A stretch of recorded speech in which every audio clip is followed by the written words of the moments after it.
Emma Blake woke before dawn to the soft hum of traffic drifting in through her window.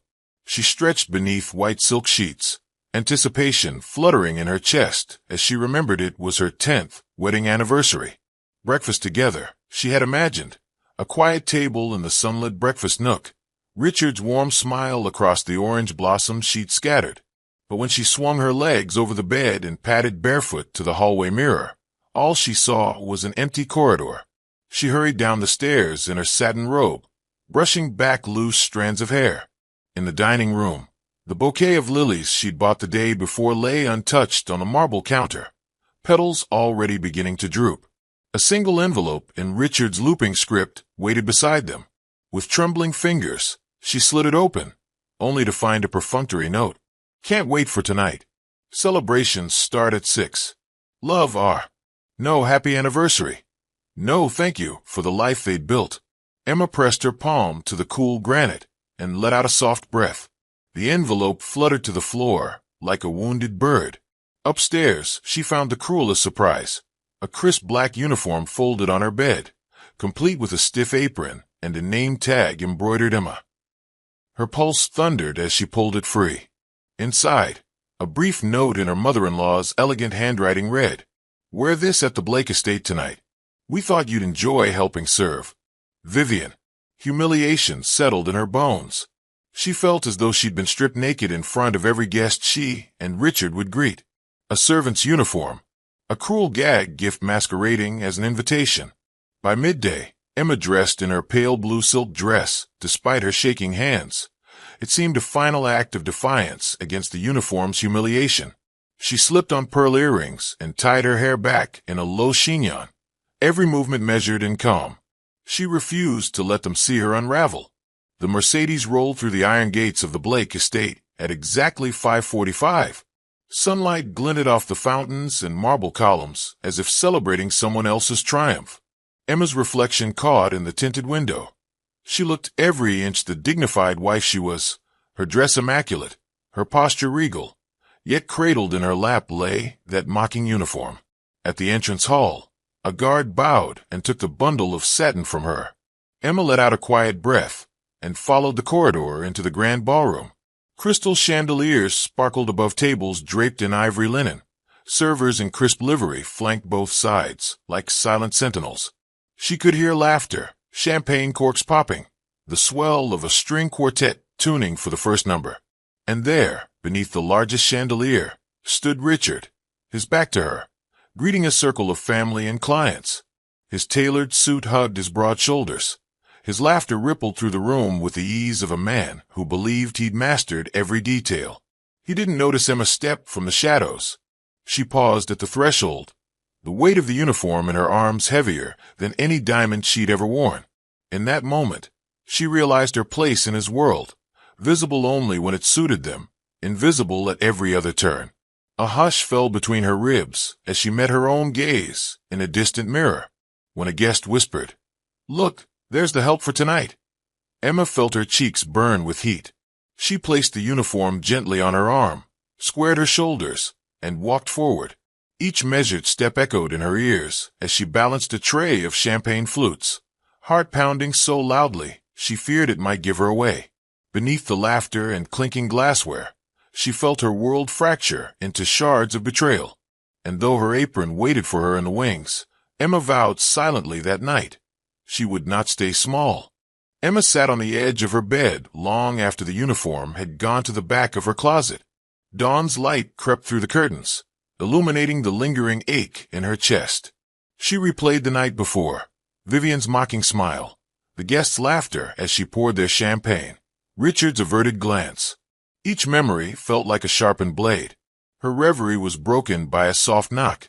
She opened the door to see Vivian standing in the hallway, immaculate in a cream-colored suit. Her eyes glinted with that familiar, imperious amusement. "Good morning, dear," she said, voice syrupy. "I hope you slept well." Emma forced a polite smile, as well as one can after serving as entertainment. Vivian's lips curved.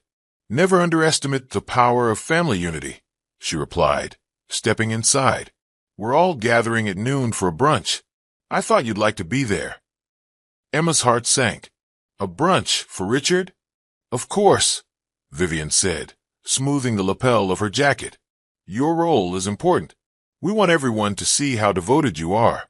You'll host the table, greet the guests, serve mimosas. It'll be fun. She paused, head tilted. Family first, yes?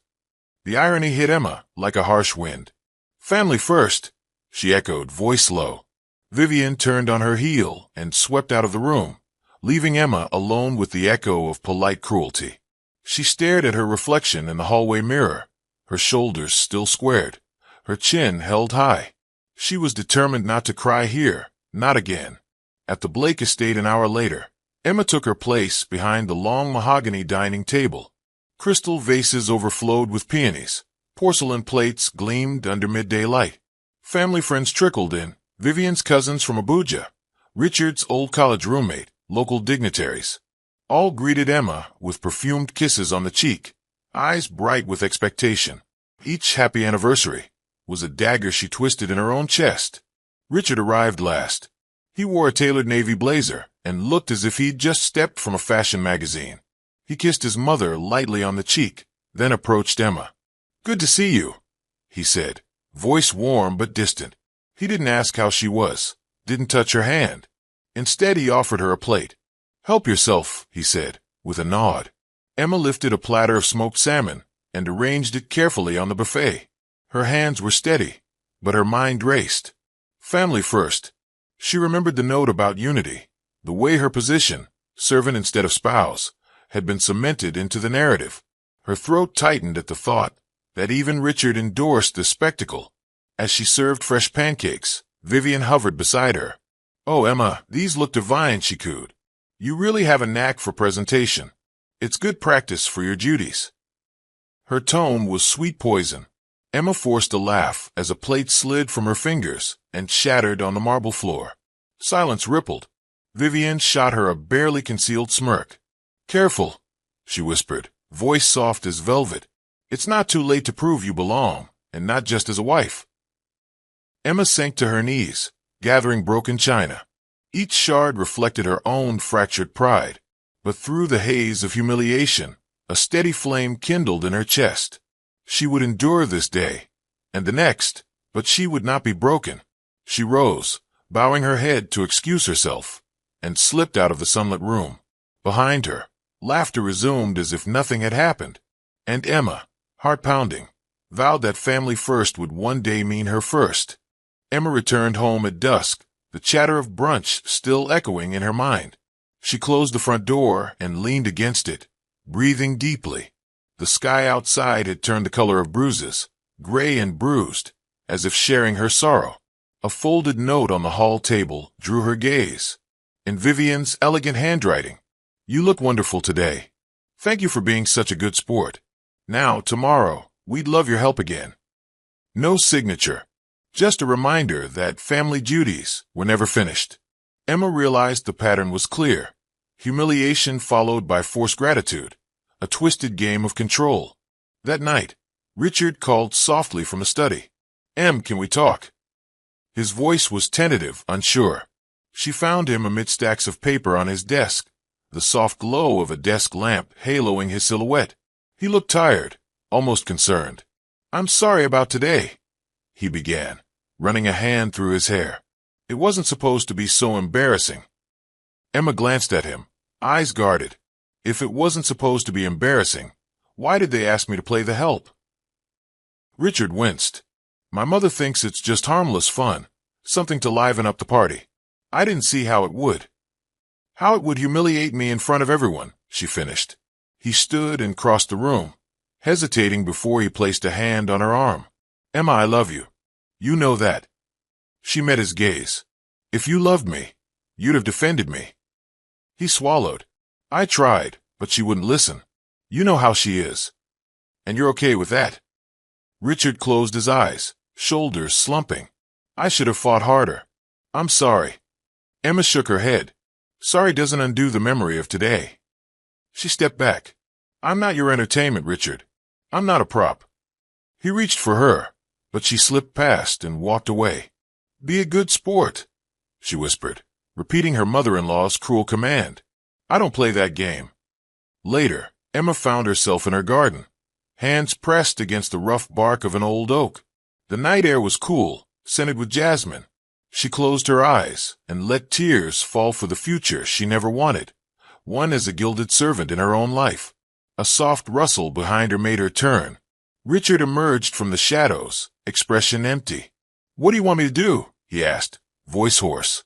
Emma studied him, heartbreak and resolve warring in her chest. "I want you to remember why you married me," she said softly. "And then I want you to stand by me always." He nodded, but she couldn't tell if it was understanding or guilt. She gave him a last look, lit by moonlight, and walked back inside. Tomorrow, the party would resume. But she vowed, in that quiet moment, that one day she would rewrite the rules of family first. The next evening, Emma stood in the grand foyer of the Blake estate, peering past her own reflection in the polished mahogany walls. Tonight's gathering was billed as an intimate dinner for 50, yet the rumor of last night's spectacle had spread. Servants and staff exchanged hushed comments about the tamed bride, and Emma felt every pair of eyes on her the moment she crossed the threshold. Vivian greeted her at the top of the sweeping staircase, a glass of champagne in hand. Her smile was flawless. "Welcome," she purred. "The guests will be here any minute." Emma nodded, smoothing the folds of her dark green silk dress, an attempt to reclaim her identity. She'd refused the uniform today. Instead, she chose a gown she'd worn on their wedding anniversary, the one Richard had loved. Tonight, she wanted them to see her, not a caricature. A soft chime rang. The first couple entered, Mr. and Mrs. Adewale, old friends of Richard's. They kissed Emma's hand with polite warmth, eyebrows raised in subtle question. "Is it finally just a dinner, Emma?" Mrs. Adewale asked, voice gentle. "No serving tonight." Emma met her gaze, steady. "Just dinner," she confirmed. More guests arrived. Vivian's business associates, local philanthropists, Richard's distant cousin from Abuja. Each offered congratulations on the anniversary. Each swallowed the festivities and swallowed her presence. Conversation flowed in the drawing room, while waitstaff in crisp livery, not Emma, poured wine and passed hors d'oeuvres. From the corner of the room, Emma watched Richard laugh and joke with his guests, his arm around his mother's waist. He seemed unaware of her scrutiny. Her chest tightened. She approached them, clearing her throat softly. "Richard," she said, voice calm. He turned, surprise flickering across his face. Vivian squeezed his hand. "Emma," he said, stepping back. "I wasn't expecting you here." She offered him a small smile. "I'll never not be here." He glanced at his mother. Vivian's smile faltered for a heartbeat. Emma noted it, a crack in the armor. Dinner was served in the grand dining hall. A long table was set with gleaming silver and fine china. Emma took her seat between Richard and the visiting executive, Mr. Okoro. Conversation turned to business ventures, charitable foundations, world affairs. Emma contributed with grace. Stories of local schools she'd visited. Plans for a new scholarship fund. Her voice was measured, articulate, each word deliberate. Richard stole glances, admiration in his eyes. Something shifted between them, a memory of why he'd fallen in love with her curiosity and compassion. But when Vivian asked him a question, his gaze drifted back to his mother, and Emma felt the space between them widen again. At dessert, as the final course was cleared, Emma rose. She lifted her glass. "To family," she began, voice ringing through the hall, "and to the people who remember why we're together." Richard met her eyes. For a moment, he smiled, as if understanding the double meaning. Around the table, plates clinked, and the guests echoed to family. Emma sat down, heart pounding, but tonight, she was neither servant nor trophy. She was the woman who would one day claim her inheritance, respect, dignity, and the life she deserved. The soft glow of lanterns lit the terrace as Emma stepped outside for air. Laughter and piano notes drifted from the drawing room behind her. She wrapped her shawl around her shoulders, breath drifting in small white clouds. Moments later, two women approached, Mrs. Adewale, poised in ivory lace, and Miss Chukwu, a young socialite in a shimmering gold gown. Their smiles were polite but patronizing. "Emma, what a lovely evening." Mrs. Adewale said. "You must teach me how to host so flawlessly." Emma inclined her head. "I'd be happy to share tips." Miss Chukwu leaned forward, voice soft. "We all wondered why Richard insisted on having the help around last night," she said, eyes glittering. "It was unusual." "Unusual," Mrs. Adewale echoed. "One might think it was a statement." Emma's stomach twisted. "I prefer understatement," she replied evenly, voice steady despite the tremor beneath. They exchanged amused glances. Mrs. Adewale patted Emma's arm. "Oh dear, be a good sport. It's not every day you see a bride serving champagne." Emma forced a smile. "Or every day you see a bride reclaiming her evening." Miss Chukwu laughed, a soft tinkling sound. "Oh, Emma, you're clever. But do remember, appearances matter." She twirled a strand of hair. "If I were you, I'd keep appearances pleasing, for Richard's sake." Emma's fingers closed around the edge of the railing. The marble beneath her palm felt cold, grounding her. "I believe in honesty," she said, "especially with family." Mrs. Adewale pressed her lips together. "Well, we'll be watching." She and Miss Chukwu drifted back inside, leaving Emma alone with the night air. Her pulse hammered in her ears. She let out a slow breath and turned toward the house. Through the French doors, she saw Vivian's silhouette at the piano, playing a gentle melody. Richard stood beside her, hand on her shoulder. Emma's breath caught. The sight of them together, mother and son, reminded her how deeply entrenched the power imbalance was. Yet as she watched, she felt a new determination harden. She would not be defined by their scorn. She would rewrite the narrative, not with anger, but with quiet strength. Pulling her shawl tighter, Emma re-entered the party. Guests turned to greet her, masks of politeness firmly in place. But Emma's eyes shone with resolve. She was no one's amusement. Tonight, the women mocked her. Tomorrow, they would learn to respect her. And one day, they would see the truth she carried, unmissable, undeniable, and hers alone. Emma slipped back into the candlelit ballroom, just as the quartet finished their sonata. Crystal chandeliers cast prisms across polished marble, but every glimmer felt like a spotlight on her humiliation. She moved quietly to the edge of the room, tracing the rim of her champagne flute with her fingertip, listening to the soft murmur of conversation. Across the expanse of tables, Vivian stood to speak, elegant in her cream silk gown, a portrait of composure and control. "Family," Vivian began, voice smooth as velvet, "is the cornerstone of everything we cherish. Tonight, we celebrate not just a marriage, but a partnership built on respect and mutual support." A gentle murmur of agreement rippled through the assembled guests. Emma's stomach clenched. She gripped her flute so tightly her knuckles blanched. Vivian paused, lifting her glass. "To Richard Blake," she said, "a man whose success is only matched by his generosity, and to the woman by his side, who we trust will continue to serve this family faithfully." A chorus of polite laughter followed, but it felt like knives carving into Emma's chest. The words "serve this family faithfully" hung in the air, dripping with mockery. Emma pressed her lips together, forcing a polite smile as glasses clinked around her. She remembered the uniform in her closet, the forced role she'd played just hours ago. Maid, entertainer, footnote. Footsteps approached. Richard joined Vivian's side, raising his glass. "To us," he toasted. "In good times and well, in unexpected ones." His eyes flicked to Emma. For an instant, she thought she saw regret. Then he glanced back to his mother, and the moment passed. Silence settled over the guests, as though they were waiting for her reaction. The flicker of flames in the candelabras danced across her face. In that breath, Emma made a choice. She would no longer be the silent spectator of her own life. She straightened, lifted her glass, and met Vivian's gaze. "To truth," Emma said, voice clear and unwavering. Murmurs of surprise rose around the room. "To the truths we hide, and to the courage it takes to reveal them." She set her glass on the table with deliberate calm, the chime resonating like a bell. A hush fell. Richard's expression froze, eyes wide. Vivian's lips tightened into a thin line. Emma felt the heat of every gaze upon her, but she no longer trembled. The toast that cut deep had also opened a wound, and now the time had come to press on the door and step through. Emma excused herself and slipped into the hush of the study, where the party's laughter became a distant echo. The door closed behind her with a soft click that sounded like finality. She pressed her back against the mahogany panel, heart thrumming in her ears.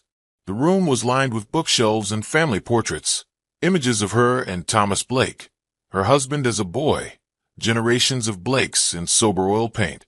Each painting felt like a sentinel, watching to see if she would crumble. She drew a shuddering breath, recalling Vivian's toast, "Serve this family faithfully." Emma crossed to the window, pushing aside heavy drapes to glimpse the manicured lawns below. Figures milled like shadows, oblivious to her ache. She turned toward the desk, clearing papers aside with trembling hands. On the polished surface lay the champagne flute she'd abandoned, now empty, its stem quivering under her touch. She knocked it over, and liquid trickled across the desk, pooling at her fingertips. Frustration and fury welled within her. She clenched her fists, nails biting into her palms. The uniform, the laughter, the toasts, each indignity added weight until she could bear no more. She swept aside papers until she found what she was looking for, a locked drawer on the right side of the desk. Richard had kept it strictly off-limits. Tonight, she would open it. She knelt, pressing her ear to the drawer's front. Silence. She glanced around. The portrait of Thomas Blake loomed over her, stern but sympathetic.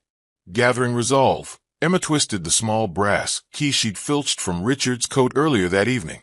The lock clicked. The drawer glided open, revealing stacks of letters, sealed envelopes, and a leather-bound journal. Emma's breath caught. She pulled out a cream envelope addressed to her in her late father-in-law's handwriting. Her pulse thundered as she slid it open, heart pounding like a war drum. In the quiet of the study, Emma sank onto the Persian rug and unfolded the letter. Each line felt like lightning striking her bones. Thomas Blake had never trusted Vivian or Richard. He had revised his will, leaving the estate and the company to Emma, provided she was treated with the respect his heir deserved. Tears blurred her vision. The revelation felt like fire and ice, burning injustice and frozen relief. She pressed the letter to her chest, knuckles whitening. Outside, music shifted as the party moved to its next course. Inside, Emma Blake shattered. She rose unsteadily, cradling the letter like a child's lullaby. The breaking point had come, and she knew the path forward. Reclaim her name, her dignity, and the legacy her father-in-law entrusted to her. Once the will lay bare in her hands, Emma hesitated. The evidence of betrayal and hope sat before her, fragile as a moth's wing. She gently placed the letter back at the edge of the desk and let her gaze roam the drawer's contents. An ivory envelope sealed with crimson wax bore the Blake family crest. She set it aside, curiosity pinching at her. Beneath it lay a leather-bound journal, its pages yellowed, edges frayed. She opened it to the first entry and read, "To my dearest Emma, if you find this, know you carry my faith." Emma sank into the leather armchair, journal in one hand, letter in the other. The journal chronicled Thomas's final months, his fear that Richard's ambition and Vivian's cruelty would destroy the family he'd built. He recorded late-night confessions and regrets, culminating in instructions for Mr. Harlan, the family lawyer, to deliver this journal and a revised will if Emma was ever sidelined. Her breath caught on each word. She read of secret meetings, coded messages, clandestine planning.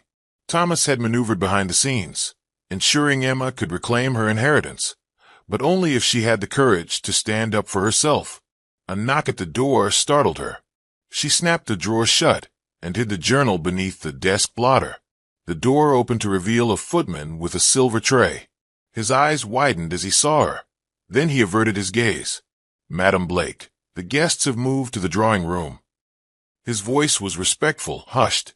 Emma nodded, smoothing her dress. She couldn't leave without one final act in this room of secrets. She retrieved Thomas's letter, folding it carefully and tucking it into her clutch. The journal remained. Some things were too powerful for an opening night. She placed a brass key back in the drawer, locking away past suffering until the time was right. The footman led her back to the ballroom, where laughter and music filled the air. Emma stepped through the doors, chin high, carrying a quiet fire in her chest. Back in the golden glow of the ballroom, Emma felt the hush of the study linger in her veins. Guests raised their glasses as she re-entered. Vivian caught her eye and offered a polite nod, oblivious to the truth Emma now carried. She found Richard near the grand piano, his profile framed by lamplight. He turned at her approach. "Emma." His voice held relief at seeing her return. She offered him the envelope. "Read this." He blinked in surprise, taking it with a curious frown. He tore it open and unfolded the letter. His eyebrows knitted as he read Thomas's familiar script. Emma watched his face drain of color. "My dearest Emma, if you are reading this, I fear my worst suspicions have been realized. Your devotion to this family outshines their loyalty to you. I leave you everything I have built, on the condition that you claim your rightful place. Know that justice is your birthright." Richard's hand trembled. He looked up, anguish and shame warring in his eyes. "Emma, this was never meant to." She held up a finger. "Read the rest." He scanned the lines, then looked across the room at Vivian, who was frozen with shock. "I intercepted his letters," Vivian whispered, horror creasing her brow. I thought it was for the best." Emma's heart pounded. "For the best? You made me wear a uniform in my own home." Richard swallowed. "I was wrong." Guests gathered, drawn by the confrontation. Emma stood tall, letter in hand. "This family's legacy. It doesn't belong to the man who stands beside my mother-in-law," she said, voice steady. "It belongs to me." A hush fell. Emma inhaled deeply, letting the truth settle in the stunned silence. Memories flooded Emma's mind. Late nights at Thomas's study. The kindly lawyer Mr. Harlan drifting in and out with confidential documents. She cleared her throat, addressing the crowd. "There's one more person you must hear from." She turned and called for the doors to open. Two stern-faced clerks entered, escorting a distinguished older man leaning on a cane, Mr. Harlan himself. His silver hair and warm eyes carried decades of service. The guests parted as he approached Emma. Richard and Vivian watched, mouths agape. Harlan bowed to Emma. "Madam Blake," he said, voice resonant. "Thomas entrusted me with the final will, letters, and journal. He tasked me to act if you ever needed a champion." He produced the sealed will and Thomas's journal, placing them gently on a side table. The room was so silent Emma could hear the ticking of the grandfather clock. Harlan cleared his throat. "By the authority vested in me, I declare this will activate it. All holdings, the estate, the company, the family name, are transferred to Emma Blake." Richard's shoulders collapsed. Vivian's face turned ashen. Guests murmured, glancing at each other in disbelief. Emma felt a surge of calm triumph. She stepped forward and lifted the journal. "This," she said, voice ringing, "is the story of betrayal, but also of faith. Let it remind us that truth cannot be silenced." A single tear slid down Vivian's cheek. Richard reached out, but Emma stepped back. "No more apologies," she whispered. "This is not about revenge. It's about justice." As Harlan began to explain the legal details, Emma stood tall in the center of the room. No longer servant, no longer footnote, but rightful heir to the Blake legacy.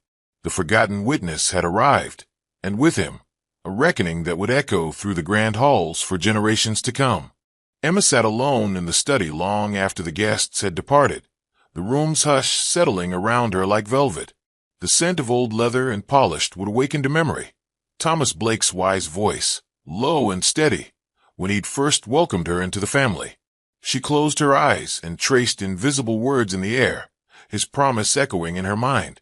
"Emma," he'd said, laying a gentle hand on her shoulder, "you're the only Blake with a conscience. Everything good this family built should pass through you." At the time, she'd smiled politely, thinking it was a grandfather's fond hyperbole. But now, after Vivian's cruelty and Richard's silence, Thomas's words felt like a lifeline. She rose and walked to his portrait, the stern but kind face of the man who had seen in her something they all overlooked. Pulling the letter from her clutch, she reread the final lines. "Know that justice is your birthright, and I trust you to claim it." Tears blurred the ink. She pressed her palm to the painting's gilded frame. In that moment, Emma realized the promise wasn't a fleeting compliment, It was a charge, a duty to herself, and to the man who had believed in her when no one else would. She crossed to the desk and retrieved Thomas's journal, opening to a page marked with a shaky handwriting. He had written of his fears, Vivian's envy, Richard's compliance, and of the will he crafted in secret. Every entry reinforced one truth. Emma was meant to inherit, to lead, to restore honor to the Blake name. A resolve crystallized inside her chest.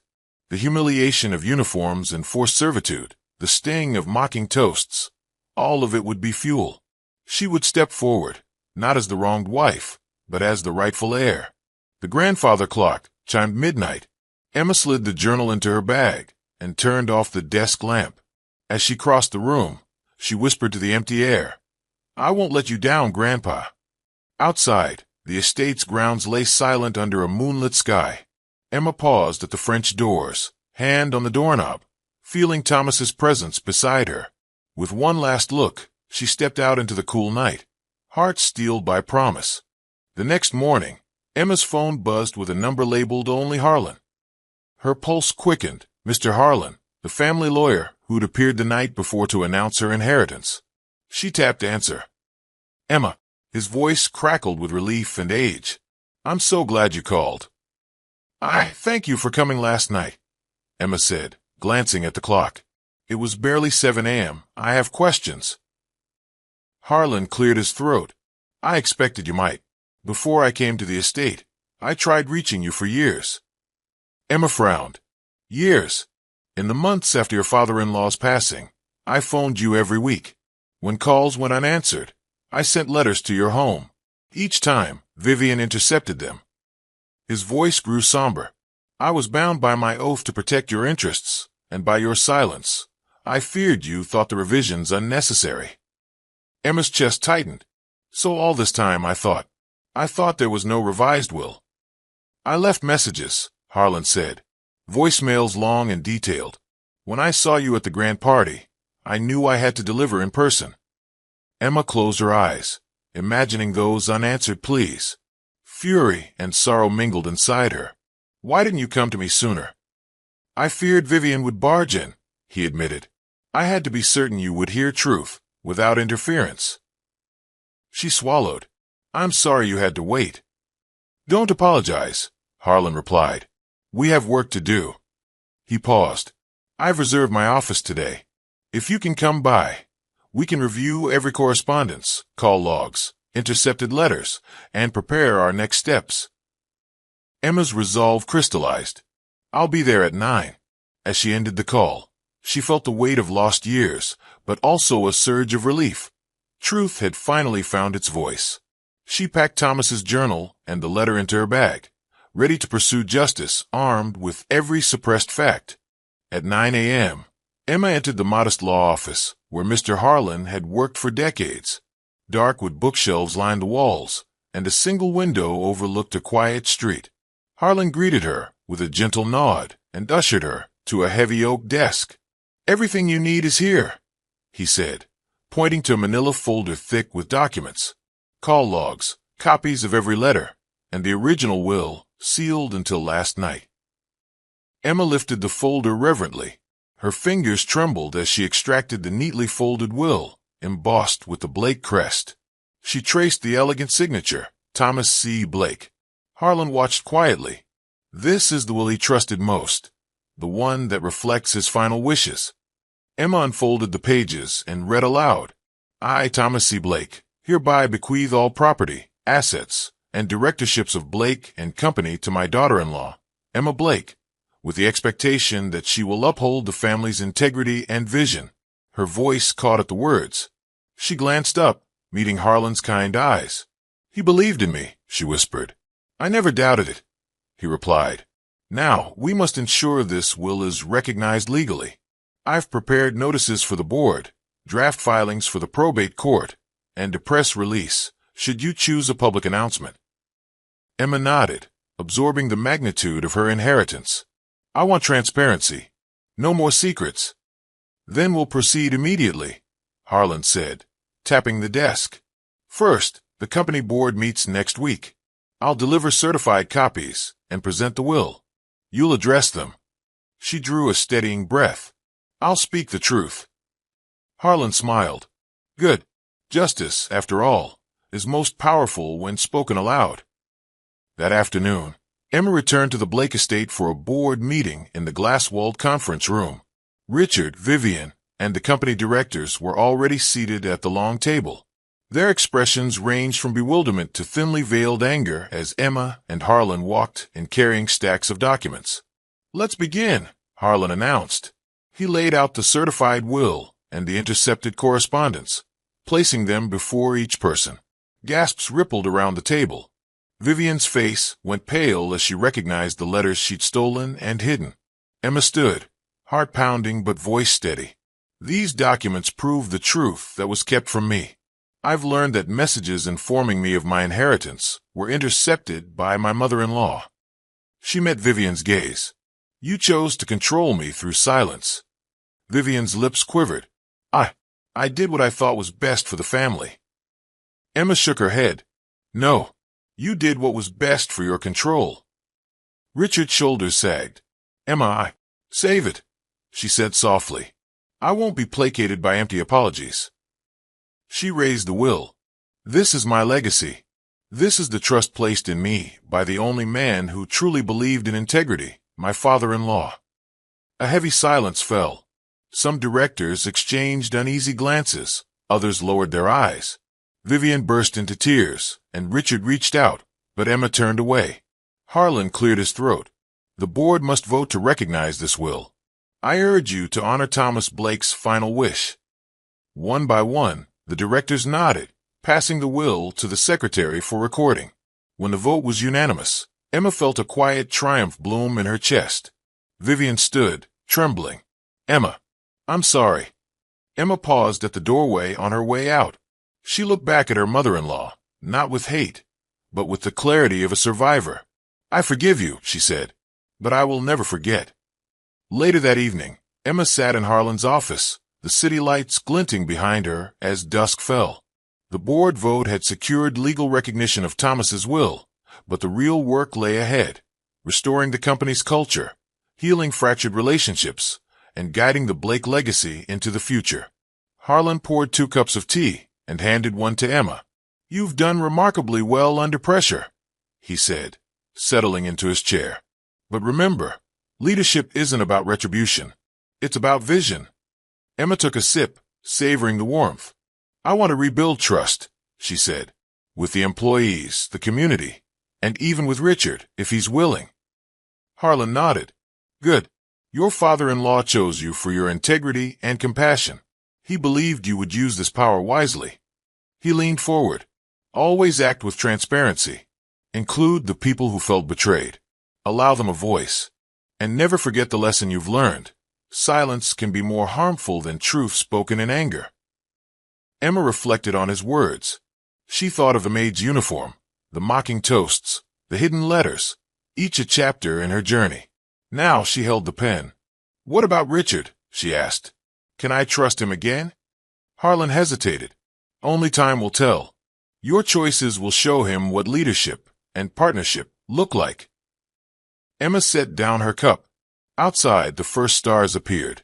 She closed her eyes, feeling the weight of responsibility settle over her shoulders like a mantle. I will not let him or anyone define me again, she said softly. Tomorrow, I'll draft a letter to the company, announce the changes, and invite open dialogue. Harlan smiled, eyes glinting with pride. That's exactly what Thomas intended. Emma rose, a quiet strength radiating from her. Thank you, Mr. Harlan, for believing in me when no one else would. He stood and offered his hand. Anytime, Emma. I'm at your side. As she stepped out into the night, Emma Blake felt the promise fulfilled. The future of Blake and Company lay in her hands, guided by truth, compassion, and the legacy of a grandfather who refused to let betrayal silence integrity. Emma arrived at Mr. Harlan's office in the late morning. Sunlight slanted through tall windows, illuminating rows of legal tomes and the polished oak desk where Thomas's sealed will lay beside power of execution forms. Harlan, spectacles perched low on his nose, motioned her to sit. We proceed today, he said quietly, voice gentle but firm. She nodded, heart pounding with a mixture of anticipation and solemn duty. Before her lay 3 stacks of papers, a power of execution granting her full authority to enforce the will, letters of enforcement addressed to the Blake Estate's trustees, and certified copies of the original will for the company board, the probate court, and the press. Each document bore the Blake family crest, embossed in copper foil. Harlan began by explaining the function of each form. "This power of execution," he said, tapping the first page, "enables you to act on your grandfather-in-law's behalf. You may direct his assets, execute his final wishes, and oversee the transfer of shares." He moved to the second stack. "These letters of enforcement will be delivered tonight. They notify your husband, mother-in-law, and household trustees that the will has been activated." Emma watched every gesture, memorizing his tone. When he slid the power of execution form across the desk, she picked up a pen with steady hands. "I understand," she whispered, laying down her own signature in flowing script. With each stroke, she felt the weight of responsibility settle on her shoulders. As she signed the enforcement letters, Harlan reminded her, "Expect resistance. Control has been your mother-in-law's greatest weapon." Emma's throat tightened. She considered the uniforms, the mocking toasts, the stolen letters. Now, at last, she could respond with truth. Next, Harlan guided her through the process of certifying copies of the will. They affixed official seals and notarizations, stamping each page with the firm's embossed emblem. The desk seemed to hum with the energy of destiny. "These go to the board," Harlan said, stacking them by priority. First the chairperson, then each director in descending order of rank. Emma paused over the draft of a press notice. It was concise and respectful. "By order of Thomas C. Blake's finalized will, effective immediately. All Blake and Company assets and directorships transfer to Emma Blake, who will assume the role of majority stakeholder and executor of the Blake estate." She read the lines twice, then nodded. "Make it public at dawn tomorrow," she instructed. Harlan smiled. "Precisely." He gathered the sealed envelopes into a leather satchel, placing Thomas's journal on top. "At 6 tonight," he continued, "my clerks will deliver the enforcement letters to the Blake estate. The board meeting is next Wednesday, and the probate filings are already scheduled." Emma rose, feeling both exhilarated and solemn. She extended a hand. "Thank you, Mr. Harlan, for guiding me through this."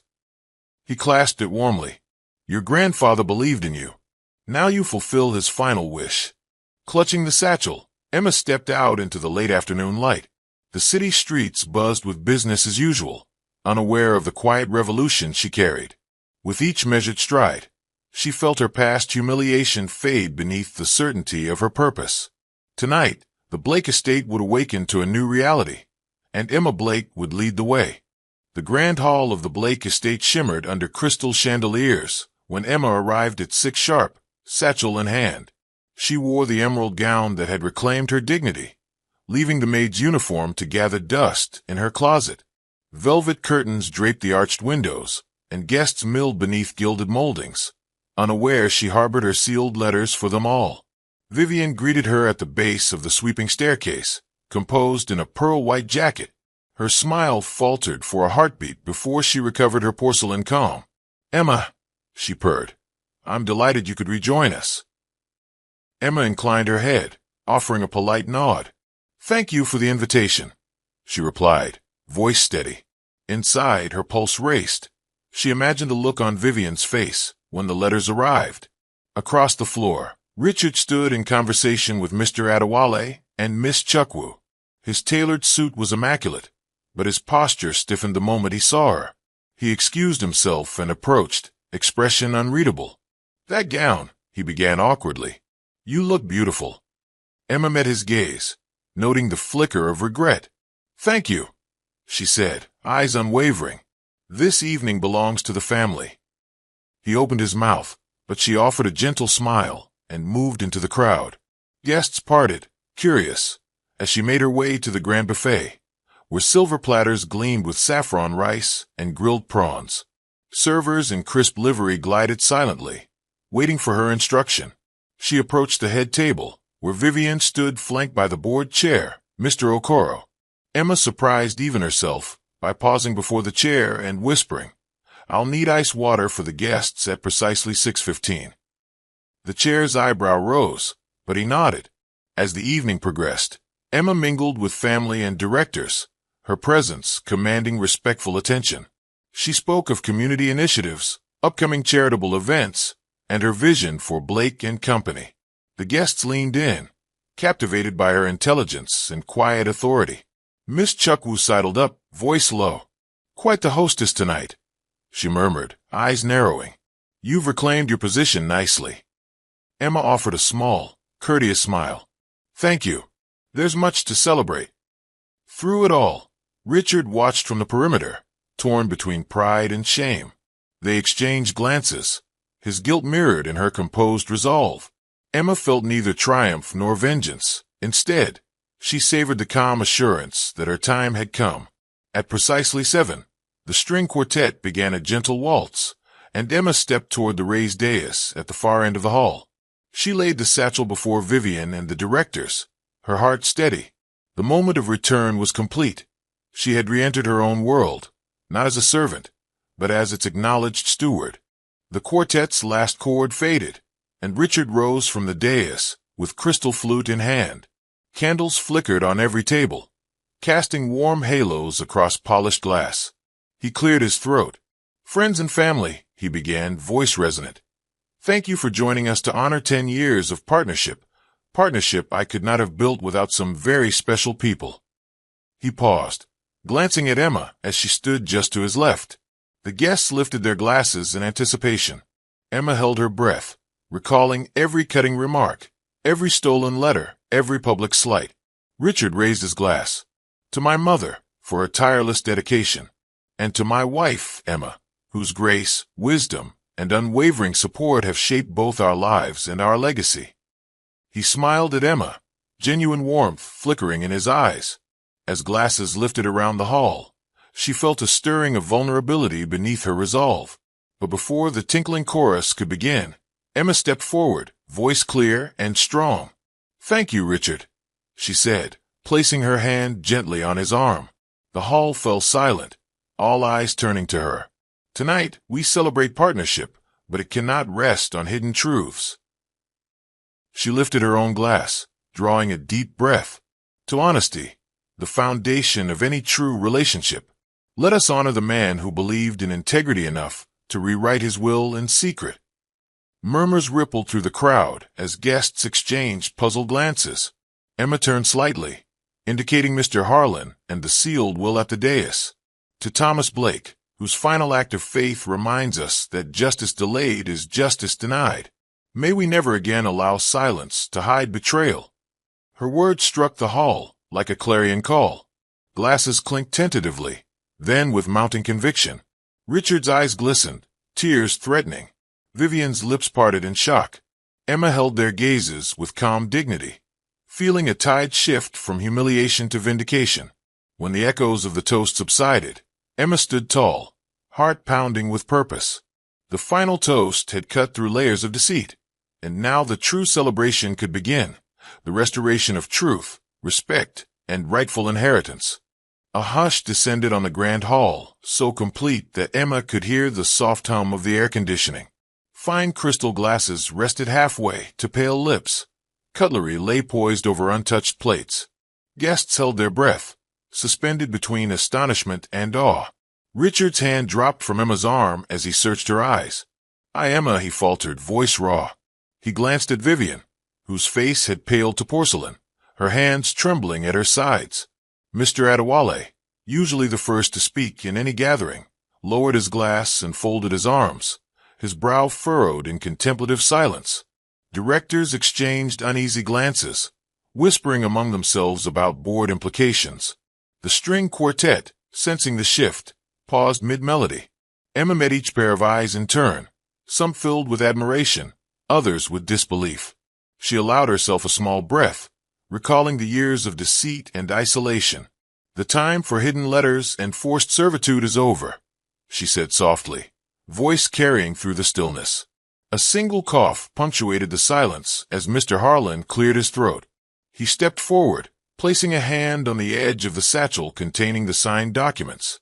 Madam Blake's announcement is backed by the full authority of the revised will, certified and notarized. He offered the sealed envelopes to the house manager. Proceed with delivery. The house manager, face pale, accepted the envelopes with shaking hands. He turned toward a group of trustees, extending the first letter to Vivian. A murmur swelled, then died as she recognized the embossed crest. She stared at the seal, unable to speak. In that suspended moment, the room seemed to hold its collective breath. The grand hall, once echoing with laughter and music, stood witness to Emma's steadfast resolve. And as the final notes of silence drifted away, a new chapter began, one written in truth rather than deception. Before the house manager could read aloud, the tall double door swung open, and Mr. Harlan entered, flanked by two clerks carrying leather-bound ledgers. A hush fell deeper as his presence commanded the room. He adjusted his spectacles and spoke with deliberate clarity. "Ladies and gentlemen," he announced, voice measured, "I am here to formalize Madam Emma Blake's rightful inheritance." He placed the ledgers on a side table. "By the power vested in me by Thomas C. Blake's final will, effective immediately, all property and directorships transfer to Emma Blake." Shock flickered across every face. The clerks bore large, framed declarations of the will certification, sealing legal authority in visual form. Richard's hand went to his face. Vivian's jaw dropped. Guests clutched their napkins, uncertain whether to applaud or flee. Harlan continued, "I will now deliver the letters of enforcement to the trustees." He nodded to the house manager, who read aloud Vivian's letter. "By order of Thomas C. Blake, you are hereby notified that your authority as executrix is revoked, and all holdings have passed to Emma Blake." Vivian staggered backward, tears glistening. "No, this can't be real," she whispered. Harlan's voice remained steady. "It is real. The will has been authenticated. The board has been notified. Probate filings are complete." He leaned forward.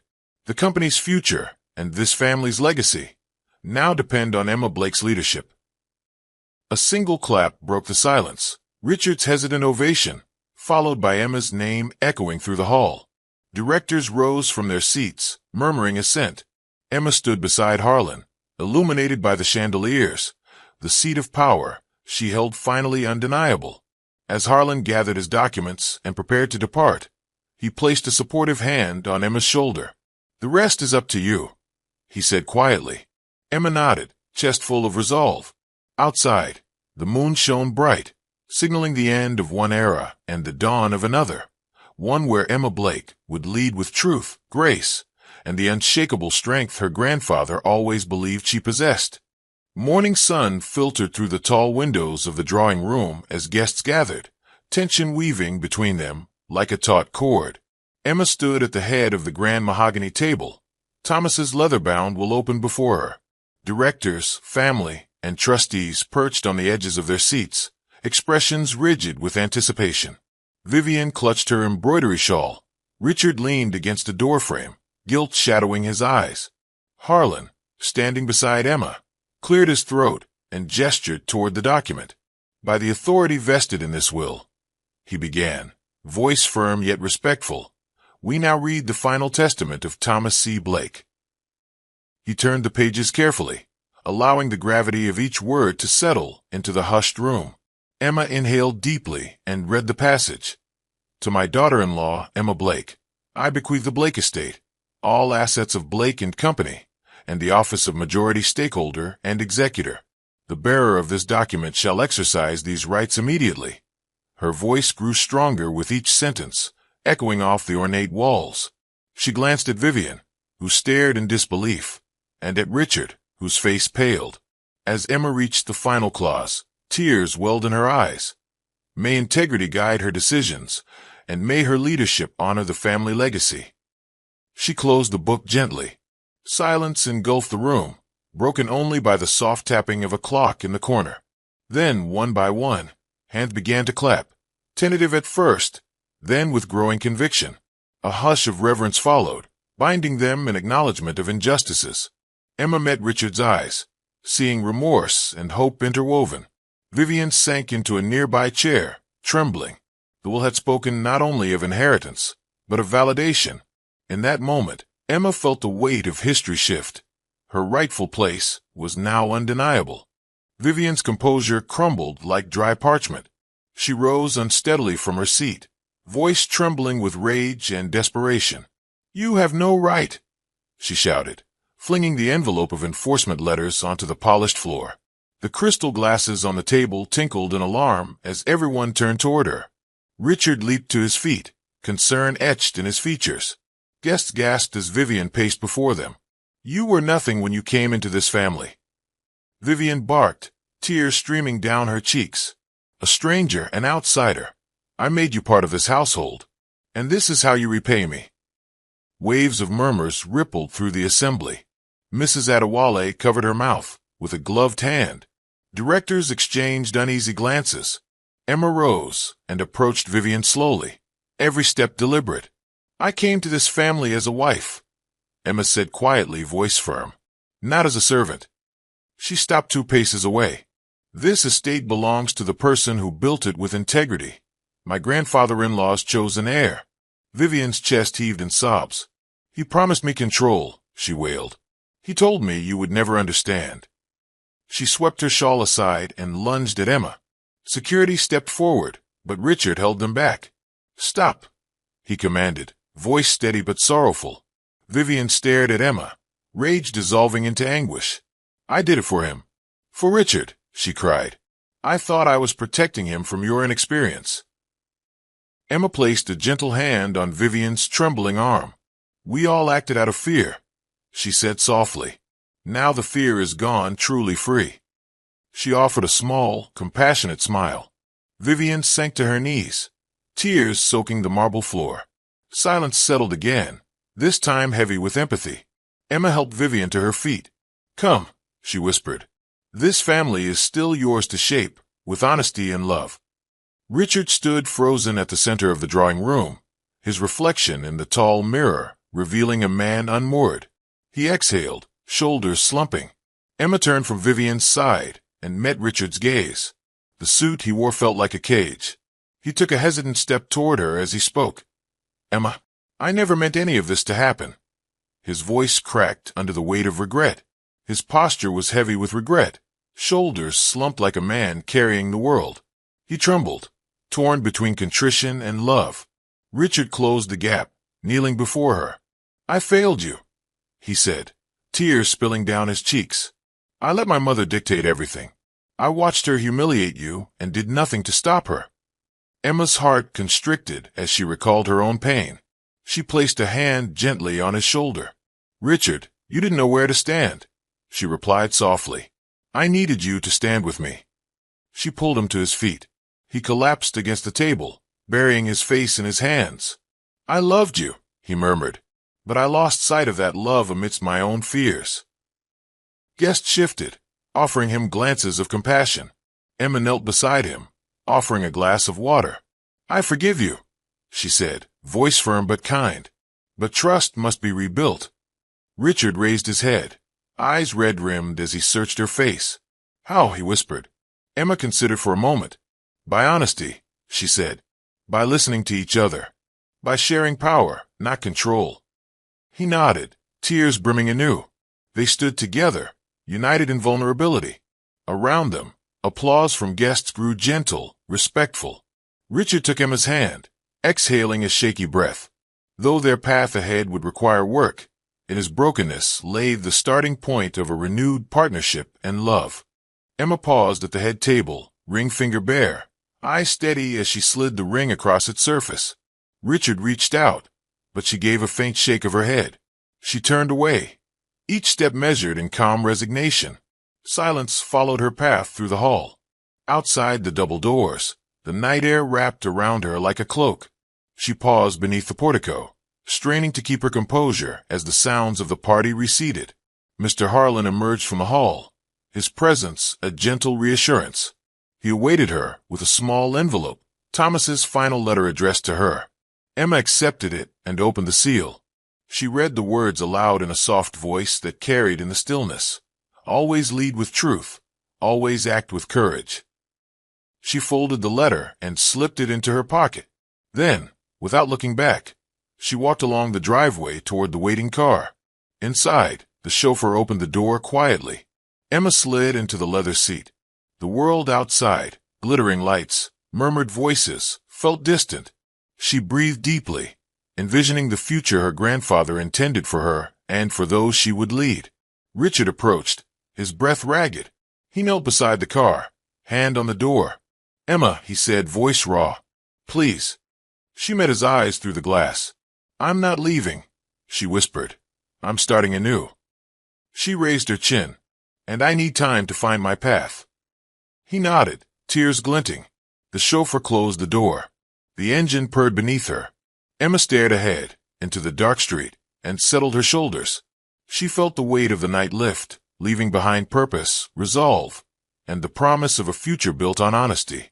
Moonlight glinted on the estate gates as she whispered a vow to honor Thomas's legacy with unwavering integrity and compassion. 1 week later, Emma sat at her oak desk in the newly renamed Blake House headquarters, morning sunlight illuminating her thoughtful expression. The marble floors gleamed, the scent of fresh flowers woven through the corridors. She placed Thomas's journal on a shelf labeled Founder's Vision. Instead of the uniform closet, a glass case now displayed her wedding dress alongside a plaque commemorating the change. Her first board meeting had gone smoothly. Directors arrived with renewed respect, offering reports on employee morale and community outreach. Emma listened attentively, making notes in her leather-bound planner and asking questions that reflected her grandfather's emphasis on integrity and transparency. She felt the weight of responsibility balanced by anticipation of positive change. In her private office, Richard entered quietly, carrying 2 cups of coffee. He set one on a side table. "For the manager," he teased gently, offering her a small smile. She returned it, heart softening at the effort. He studied her face. "I'm proud of you," he said sincerely. "You've given this company new life." Emma accepted the coffee, gratitude warming her chest. "Thank you," she replied. "But we both have work ahead." She gestured to the planner, the scholarship fund launch, the neighborhood revitalization partnership, and the annual charity gala. Richard nodded, leaning against the doorframe. "We'll make it happen," he said. "Together." Emma reached across the desk and took his hand. As morning transitioned to noon, they spoke strategy, laughter weaving seamlessly with purpose. Later, Emma walked through the estate gardens, reflecting on how a single evening of humiliation had set in motion her greatest triumph. She paused by the old oak tree and whispered, "This is just the beginning." The breeze carried her words through the leaves, a promise of growth rooted in truth. The future was bright and unwritten. I hope you enjoyed this story. Please like, comment, and share. Also turn on the bell to get more of our videos. See you in the next story.